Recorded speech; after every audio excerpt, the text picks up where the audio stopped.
In this video, I will show you what's new in YouTube. Please like.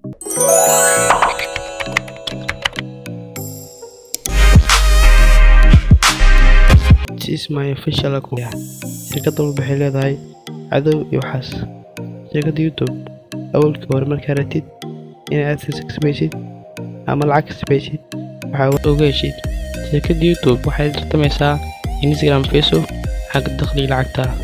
Shirkadda YouTube waxay ku soo kordhisay update-kan sheegay oo dakhli ama agto intay meeshan u yihiin dad badan farxadooda dadna ay ku dhibaataysan yihiin. Balstay inta update-kaas nila wadaago haddii aan soo gaartay waa kaaga mahadcelinaa. haddii aad ku cajis muuqaalkan waa ka raaligelinaa. haddii aad ku raaxaysan waa kugu mahadcelinaa. waxaan jeclaan lahaa muuqaalkan